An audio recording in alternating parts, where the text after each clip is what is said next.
You're listening to Your Words Unleashed podcast with host Dr. Leslie Wong, helping women scholars master their writing habits and publish a book that matters.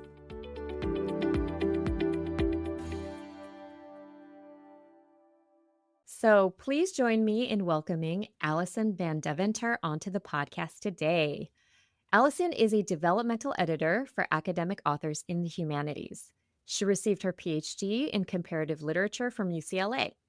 And she's the co-author with Caitlin E. Knox of the Dissertation to Book Workbook, Exercises for Developing and Revising Your Book Manuscript, which was published by University of Chicago Press in 2023. Yay!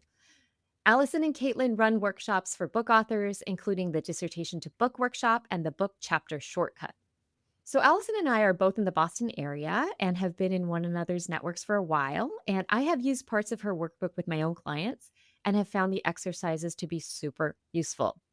And as anyone who's written a book based on their dissertation knows, it is a very complex, sometimes quite harrowing experience. And I actually talked about this all the way back on episode 8, Why Transforming Your Dissertation into a Book is So Hard, and episode 9, Tips to Revise Your Dissertation into a Book. But since Allison and her co-author wrote this amazing workbook on this very topic, I wanted to ask her for even more specific tips and strategies. So Allison, welcome to the show. Thank you for having me, Leslie. I'm thrilled to be here. It's really fun to get to have a conversation. Absolutely. So, of course, I always ask everybody to talk about your own path through academia and also how did you become a developmental editor? Right. Well, so as you mentioned, I got my PhD in comparative literature from UCLA. And sort of a classic story in some respects, I followed my partner out to the East Coast just as I was finishing my PhD for his postdoc at MIT. And I adjuncted for a while around the Boston area. I taught in the history and literature program at Harvard, and I taught writing at Tufts for a little while. And after a few years of that, I had a baby and my husband got a full-time job. Things happened all at once. And then, long story short, I ended up being a stay-at-home mom to this baby who was taking really long naps for a while. And I was really bored. I had decided at that point not to pursue a job in academia for reasons that included the two-body problem, but that was definitely not it. I just felt like a bad fit for me personally. And so I decided to take some time, stay home with my baby, and figure out what I was going to do next. And so he was sleeping for these long stretches of time, and I decided to email someone I knew at Harvard and say, like, hey, do you have anyone who needs their work edited? Because I've done work off and on as an editor over the years, and I know I can polish people's sentences and make them sound better. So she said yes, and she started sending me people, and time went on, and I started doing more and more of this. And crucially, an old friend from grad school, Caitlin Knox, reached out to me and asked if I wanted to help her run an online workshop for people turning their dissertations into books. And Caitlin and I had been writing partners back in grad school. And so we knew that we worked well together. And so I joined her in running this program that she had developed. And through helping her with this program, I learned a lot about what makes books work as books. And gradually, I learned to do a lot more than just polish sentences. It was really through working with people on their books through this program and then through clients that I worked with one-on-one that I learned a lot about how the pieces of an academic monograph fit together. And that's how I became a developmental editor. Amazing. So how many years has it been now? I started out doing the very, very part-time line editing in 2016. And I would say that I transitioned to developmental editing around 2021 or so. So this is 2025. So 4 years of my focusing on developmental editing. And before that, I was honing my skills by doing a lot of line editing in books and working my way up toward making more big picture edits. Got it. Okay. So let's talk a little bit about the book that you and Caitlin wrote together called the Dissertation to Book Workbook. So first of all, what made you decide to write it and how did you decide to structure it? Yeah, great questions. It was tremendous fun to write. I'll just say that up front because I love working with Caitlin and I love bouncing ideas off of someone else. And we work really well together. So we had been running this online workshop for a couple of years. It was primarily a summer program, a 4-day intensive where people would show up and go through this online curriculum that Caitlin had developed based on her experience of writing her first academic monograph. Hmm. So, as we ran it, we took notes and gathered data about how well the exercises seemed to work, where people had trouble. We tweaked things to try to help them understand the concepts that we were getting across better. And at a certain point, Caitlin said, "What if we made this more accessible to people? What if we tried to publish this as a book that would cost a lot less than our online workshop and that people could do at their own pace?" Mm. And I thought that was a great idea. It was a little scary because it was during the height of the pandemic and I had no childcare at the Mm. time. I was the childcare. Yeah. But I worked things out with my husband, got some time on Sunday afternoons, did a lot of working after the kids went to bed. Hmm. And so Caitlin and I revamped the whole curriculum and added some new parts to try to deal with problem spots that we had noticed and came up with a draft of this book. The way it's structured is you begin in chapter 1 by taking stock of your book manuscript as it is now, which may mean essentially the unrevised dissertation, or you may have done some work on that manuscript since you graduated and got your PhD. You may have done significant revisions. And I will say too that this works even for a book that is not based on a dissertation, as long as you have a significant body of already drafted material that you're working with. Hmm. So you begin by taking stock. In chapter 2, you talk about the organization of the book, thinking about the logic of the table of contents, which some people have never thought very much about because their dissertation just sort of evolved chapter by chapter. And Right. it's useful to think about how the chapters might be structured otherwise, whether that means putting them in a different order or tearing them apart and redistributing the material, or just thinking of another way of prioritizing what's in the chapters. And then chapters 3 through 5 of the workbook are all about articulating the book's big questions that it asks about its body of evidence, which is crucial. Not big questions about why the book is significant, but questions about its specific body of evidence. Then chapters 6 through 8, which was new material that we drafted for the workbook. It hadn't been in our online curriculum, at least not in that form. Chapters 6 through 8 are about looking at your various chapters as units and then thinking about what the narrative arc is. Chapters 9 through 10 are about actually answering the questions that you came up with in chapters 3 through 5. Chapters 11 through 13 are pulling things together, wrapping things up, drafting the argument, and dealing with background material. And then chapters 14 and 15, which we also wrote new for the workbook, are about how to go about actually making revisions within the chapters. And then we have a little one-off chapter at the end that I wrote brand new for the workbook on how to eliminate the kind of language that tends to get read as dissertationese. Oh, can you talk a bit about that? What tends to be read that way?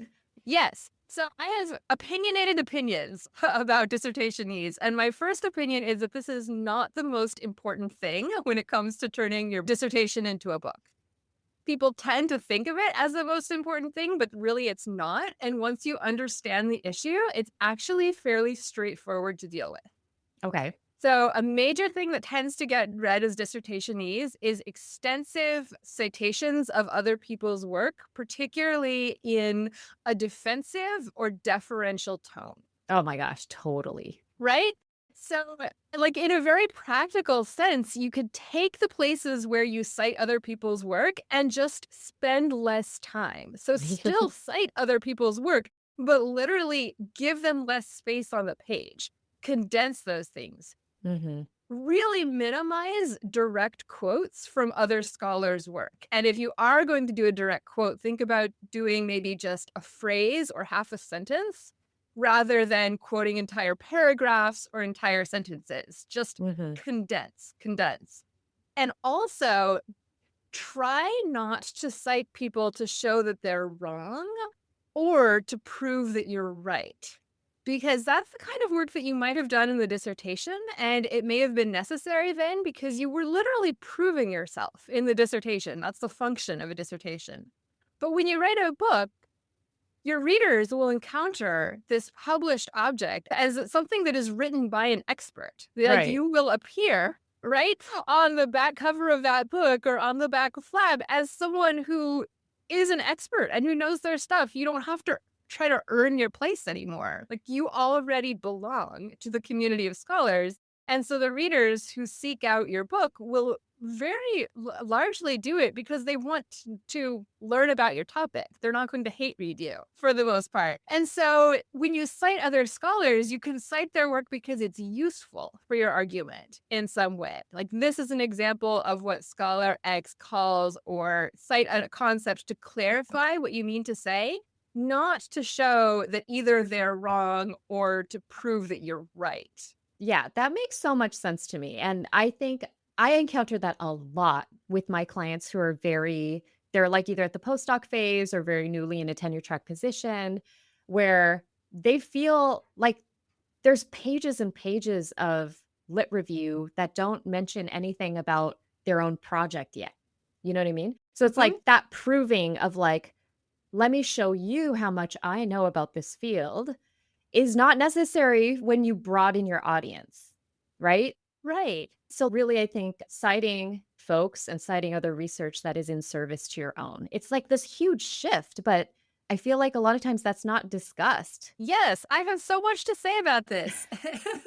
Do it. I mean, it's nothing different from what you just said. You put it so beautifully there. But really, you don't have to prove yourself anymore, I promise. And you don't even have to prove yourself to the peer reviewers. They will be ideally trying to make your book better, but they are not your ultimate audience. The audience is the people who are going to read the published book really just because they're interested in your topic. And so, along those lines, a pep talk that I'm always finding myself giving is your primary sources are important and interesting, and they should really be what shines in your Mhm. book. So, you no doubt find this body of evidence, the book's corpus, interesting and important to yourself, or you wouldn't be writing about it.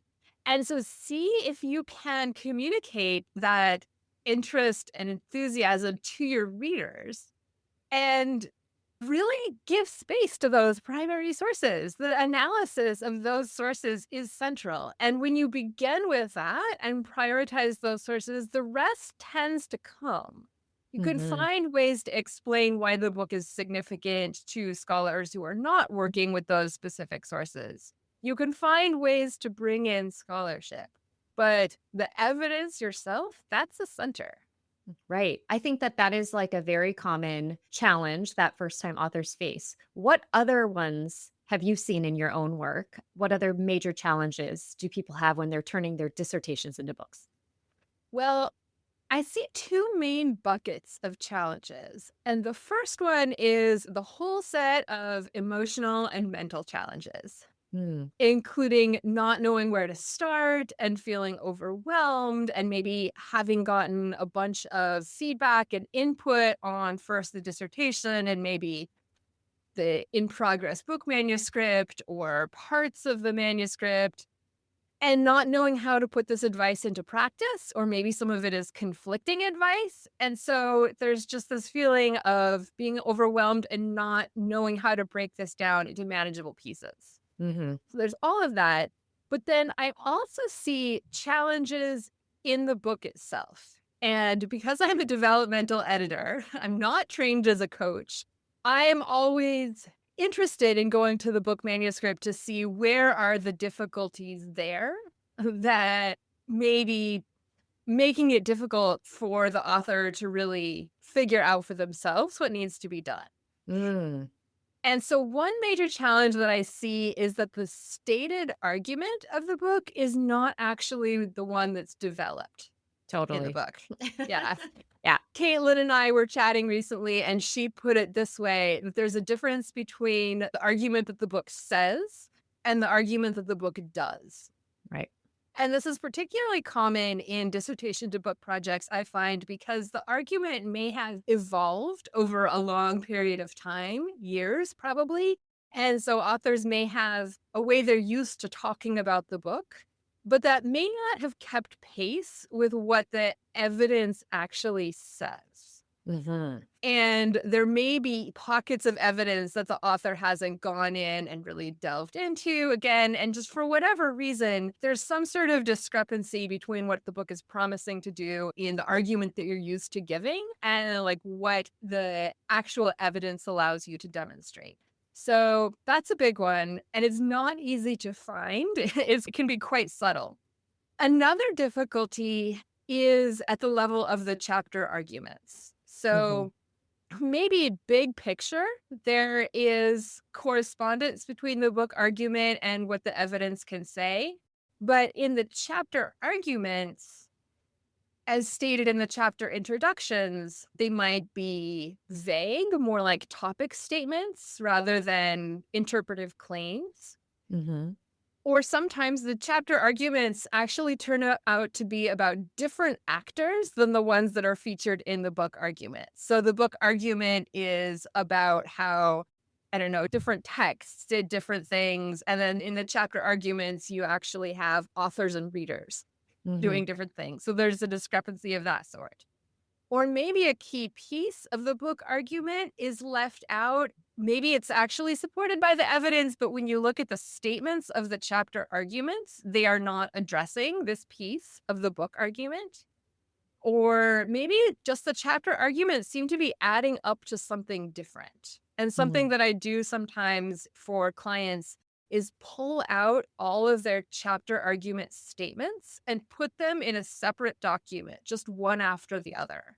And then at the top, I put whatever book argument they have given in the book introduction. And we just look at them together and say, okay, do these chapter arguments seem to be telling a consistent story? Or is it really just sort of jumping around from topic to topic and set of actors to set of actors? And if it's telling a consistent story, is that the same story that you're pointing to in the book argument? Where are the discrepancies? And one of the things I say over and over is that difficulties and discrepancies are information about your book. So I actually get really excited when there are problems in these chapter arguments and in the fit between the chapter arguments and the book argument, because I say, oh, okay, now we've learned something. Now this is something we can work with. What is this difference telling us? Why is it there? What are some different ways we could handle it? Hmm. Hmm. Yeah, no, I think that's super useful. Having someone help you take a step back from the material because it's so easy to get lost in the weeds and the details of what you're writing about and to not be able to see like the forest for the trees. So I think that that's really, really helpful.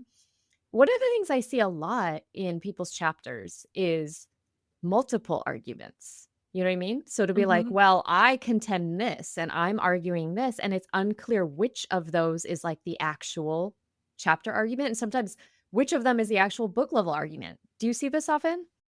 Definitely. I see that often. And I will say that I'm very firm about using the phrase, I argue that only once.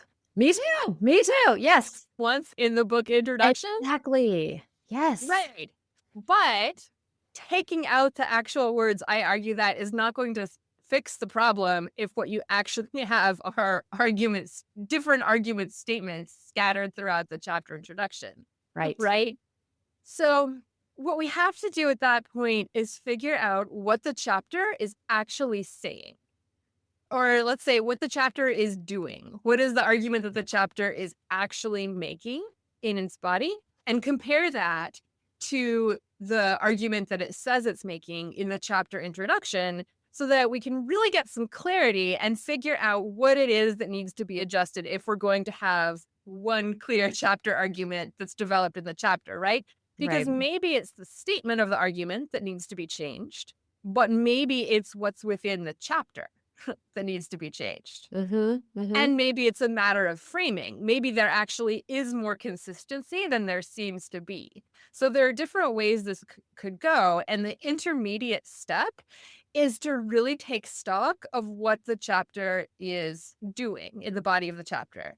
So, Mhm. practically speaking, the step that I go to next is I list the titles of the sections or the headings of the sections again on a separate piece of paper. And I look at them and I say, all right, so what story are these headings telling? What do they seem to be about the same set of actors? Or if they're different actors, are they different in a consistent way? What is going on in each of these sections? And because I don't want to rely just on the headings, which may have been written in a hurry or casually or a long time ago, I look and see what is actually in those sections. And I put a little tag or a little summary for every section. All right, here's what this section is doing. Here's what the next section is doing. Here's what the next section is doing. And by looking at them together that way, sometimes by myself or sometimes in a Zoom conversation with a client, depending on their preferences, we start to gain clarity about what the chapter can actually realistically prove with its Mhm. evidence. And then we think about how that chapter is moving the book argument forward. What is the unique layer that this chapter is adding to the book? And via all that work, we tend to arrive at a version of the chapter argument that works. And of course, I will say, if we're using the dissertation to book workbook, we can get to this point via an exercise that I call book questions and chapter answers. But that is, Mhm. of course, not the only way to do it. Mhm. Mhm. Well, that actually raises a question for me because I have used various exercises from your book because you've been super generous in talking with me about how to use it. And one of the things I always give to my book coaching clients is something that I call the book assessment exercise. And I think you call it something else. But can you talk a little bit about what this is and why you think it's useful for people to do before they really start revising? Right. So this exercise is in chapter 1 of the workbook, and actually I don't know if we've even given it a name, but it's a table in one of the early steps in chapter 1. And it just asks you to list the book's topic and what kind of work the book is doing in its field and what it's not doing in its field, crucially, because your book can't do everything and you do have to choose and what question the book is asking and how it's answering that question via its evidence, and so on and so forth. And so I think this is a useful exercise to just take stock of the way that you're currently thinking of the book. And I tend to think of it as part of this information gathering exercise, and not only information about the book, but about the way you are tending to describe the book at this moment in time. So you can do a little meta reflection on this exercise, actually. How do you tend to describe the book? What do you tend to prioritize, and what do you tend to leave out? Because, of course, books say many, many things. They have many, many threads and a lot of things they could talk about. And so when you are pinned down and asked to fill out a small table, what is it that you tend to go to? And that can be a useful awareness for you as a starting point. And actually, though, we have people return to this table in a later chapter of the dissertation to book workbook. I think it's in chapter 11 Mm. after they've gone through our many, many exercises to think about things like the logic of the table of contents and the 2 or 3 key questions that the book is asking, and crucially, the answers to those questions, because books have to actually give answers, and the answers should be different in the various chapters. Otherwise, if it were all the same answer, it would be an article. And so at the end of all this work, we have people go back and fill out that table again without looking back at their original version. And it almost always changes for people. They find that they have a better grasp of what the book is actually able to say, given the evidence available. and what they want to prioritize in analyzing that event.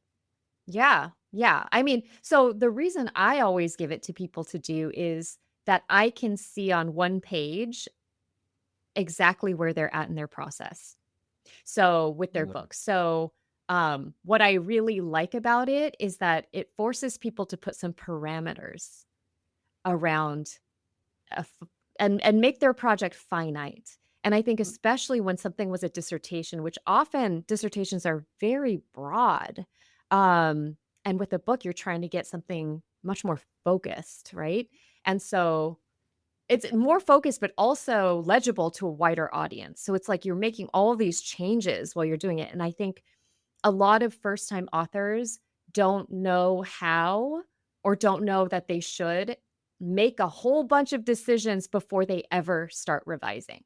And I think the more kind of clarity they can find on what do they actually think that this is about, and of course that changes over time, but like if they can make certain decisions around say like the major claim, the primary questions, what it's going to do, what it's not going to do, why this needs to be a book versus an article, like some of that pre-work is just gonna save a lot of time and I think effort and heartache later. Exactly. That's how I use that assessment too. And I'm going to tell you in just a minute about a sort of expansion of that for the next step. But first, I just want to say that yes, it's crucial to make these decisions and think about them because it really gives you confidence and a sense of ownership over the book. Like you can say, I am choosing to do this and I'm choosing not to do this other thing. And here's my well reasoned rationale for making that choice. And it helps give you a reference point when you get this feedback from reviewers or from a manuscript workshop or mentors where they say, oh, you could do this and that. And so you need to have some sort of framework for being able to assimilate that feedback and say, yes, good idea. I could do this, or no, this is not fitting with my vision for the book. So I will address the spirit of these comments, but not do this other thing. So it's really essential and tends to give people a lot of confidence. And what I do personally when I'm starting out with a client who is doing a dissertation to book project, I work with this idea of book questions and chapter answers, which is going a step beyond that book assessment in chapter 1. And actually, I start with an exercise from chapter 2, which is to fill in the blank in the sentence. Each chapter in this book discusses a different fill in the blank, recognizing that not all books fit this schema and they don't have to, but it can be useful to just take stock of how someone is thinking about the logic that's organizing their table of contents. Maybe they've never thought about these things this way, or maybe they have, and it's an easy question to answer, but it tends to open up a great conversation about how the chapters are conceptualized as a set. And then I ask the author to come up with a question that the chapters are answering by analyzing this evidence. And then I pin them down and I say, all right, what's chapter 1's answer to this question? What's chapter 2's answer to this question? And this is not easy, but we sort of hammer out a set of question and some answers. And then we come up with another question and a set of answers. And really, in this exercise, the questions are standing in for pieces of the book's argument. But the Mhm. point of putting a question mark after it is so that you can give chapter level answers. And so see how the chapters are interacting with the book as a whole.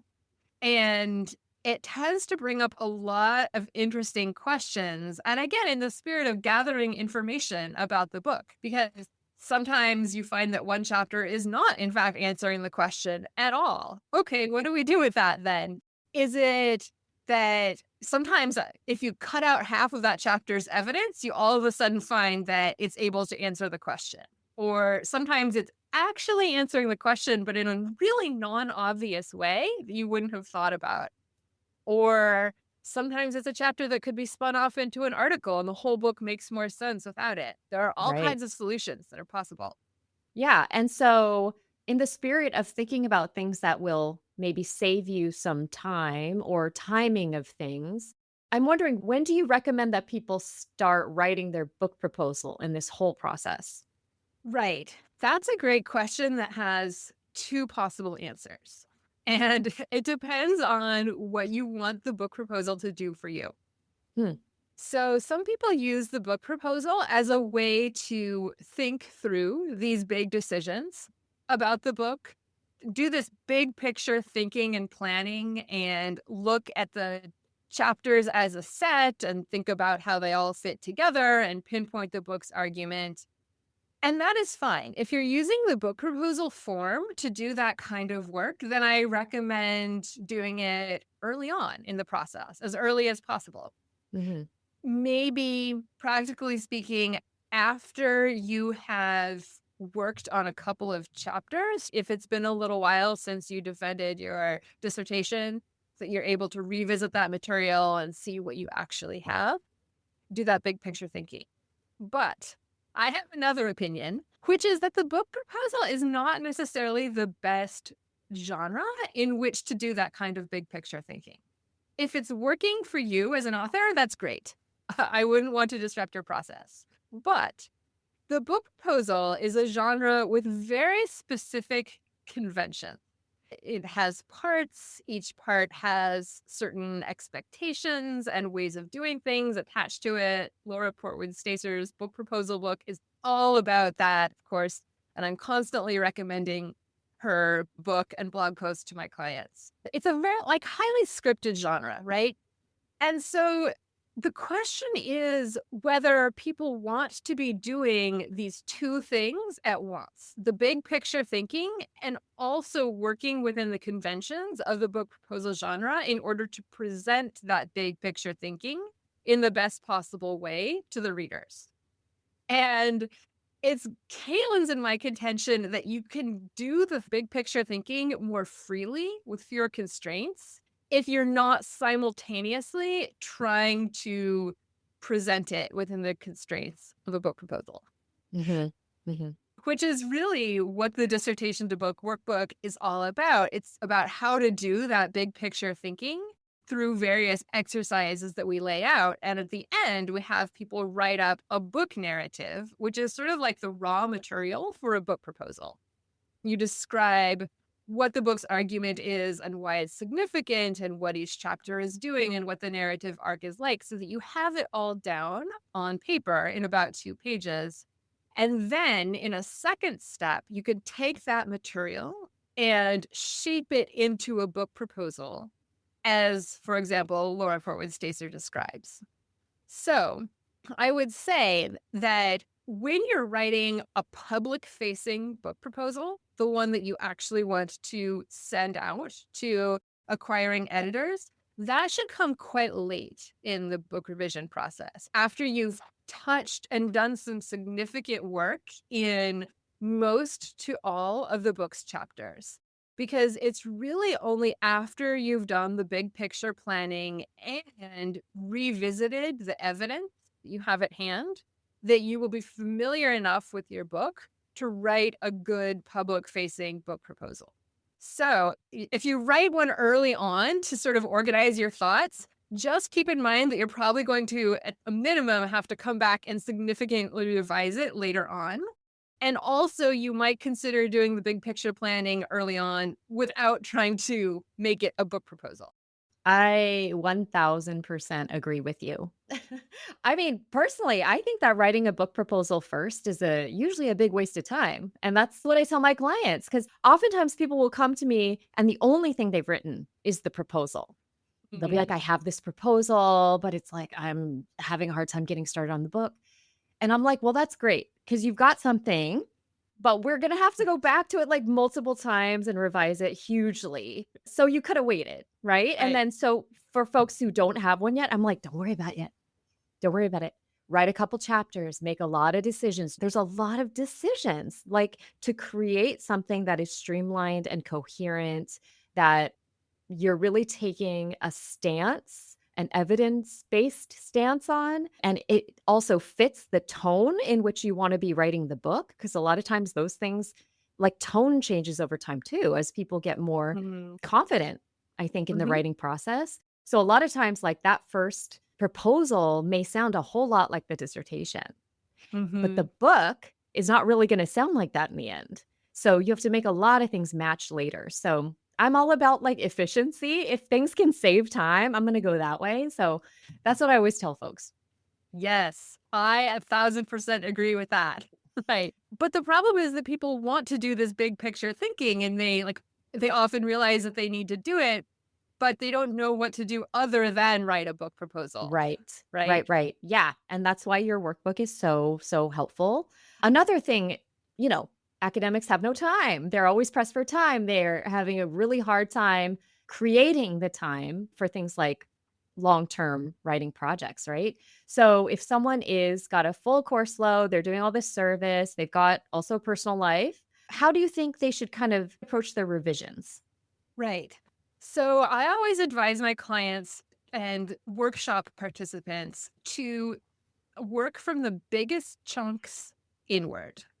So the biggest chunk of all is the book. And so you could begin by doing some of this big picture thinking, like, how are the chapters laid out? What is the logic of the table of contents? What do I think at this point is the book's argument? What order are the chapters in? And what would happen if I put them in a different order? Might not have ever thought of that before, but could be kind of interesting. So, big picture planning first.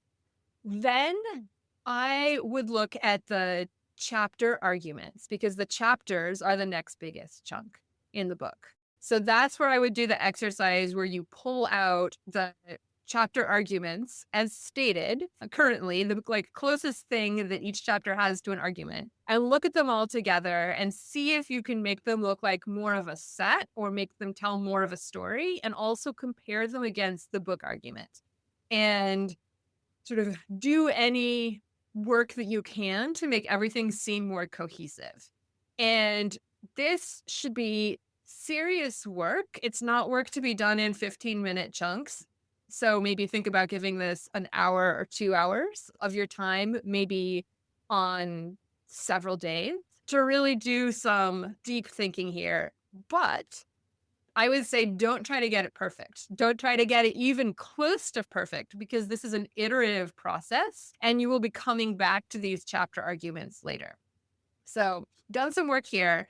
Then I would say spend a little bit of time going back to your evidence, dip back into it, look through the novels, look at your interview data, just sort of immerse yourself in it again and remind yourself what it actually says, both to generate some like enthusiasm and motivation, and also so that you are reminding yourself of what you actually have to work with. Because it's very tempting when you are doing the big picture thinking to get lost in what you hope the book says or what you wish the book could say. But when it comes down to it, what you have is the evidence you've probably already collected, and chances are you don't have the funds to do lots of research to gather new evidence. So revisit the evidence that you actually have. Then I would say lay out the sections in each chapter. Just list out the section headings and look at them together with each chapter argument so you get a sense of how the chapters are currently organized. And look at the section headings as sets. Think about, okay, is this an organization that actually makes sense with the chapter argument, which I've looked at? Could the sets of sections be improved? Is there anything that seems superfluous? Is it just there, I don't know, because I felt that I needed to prove something or because I thought I had to talk about gender because otherwise what would my committee say? And try to streamline those sets into a more cohesive set. And note that you're still not, at this point, you're not doing revision really to sentences within the chapters. You're just looking at the big chunks. So we've moved from book to chapters to sections as Mhm. chunks here. And we're looking at how the chapter organization is supporting or not supporting the chapter argument. And so, with that in mind, I would see if there are any sections that need to be cut or combined. And I would say, go ahead and do that work. But we're still not mucking around within the paragraphs. We are just working with the sections as far as possible. And then from that point, then I would read all of the chapter introductions Mhm. together, one after the other, update the argument, update the roadmap paragraphs if you have those that say, first I do this, next I do that. So if you have those paragraphs, update them so that they correspond to the current organization of the chapter. And if you don't have paragraphs like that, you might consider writing one just as a drafting tool, even if you take it out later. And see if you can get the introductions to look not strictly parallel, but as though they belong as parts of a set, because the monograph is not a collection of essays. Each chapter is not just doing its own thing. It's supposed to be contributing to the book as a whole. So see Right. if they look like sort of variations on a theme here. Streamline them in that way. Then I would say, like, gosh, you've done a lot of important work right there. Then maybe if you still have time after that, muck around in the paragraphs of the chapters a little bit more and consider whether you might be able to get someone else's eyes on one or all of these chapters now. Could you do a low stakes writing exchange with a colleague, or could you send it out to a mentor? Or maybe it's actually time to write that book proposal and pitch it to a press. Yeah, I think that rundown is so useful because I feel like otherwise people, and by people I mean maybe thinking about myself when I was doing my first book, I would get caught in like the same few paragraphs, just line editing, because it felt like I was doing something, but it also kept me from actually doing the bigger picture things that you need to do first, right? So I think Right. that this structure is going to be really, really helpful to people. So, Allison, thank you so much for offering all of this extremely wise advice today. What would you say are the best ways for listeners to connect with you? Oh, thank you, Leslie. This has been a fantastic conversation.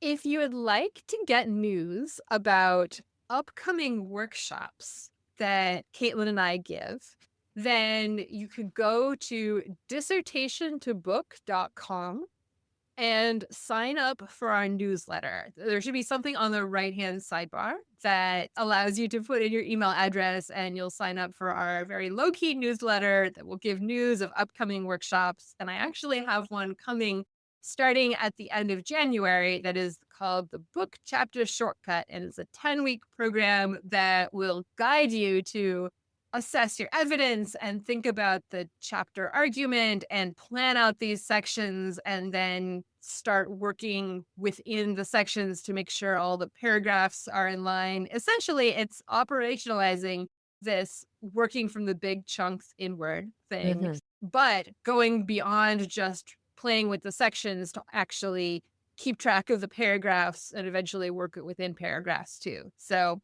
we have lots of resources, video clips, live Zoom calls, discussion board, all kinds of things. So if you want to hear news of that, sign up for our newsletter.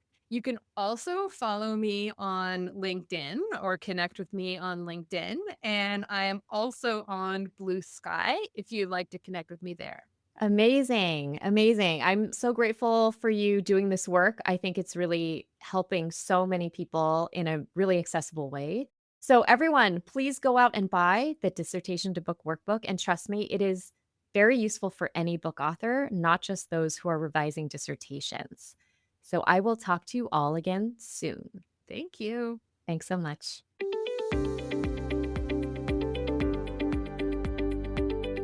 Thanks for tuning in to Your Words Unleashed podcast. If you enjoyed this episode, please share it with other writers or leave a rating and review. To find the full transcript and catch all the latest from me, check out my website, yourwordsunleashed.com. I'll talk to you next time. Happy writing!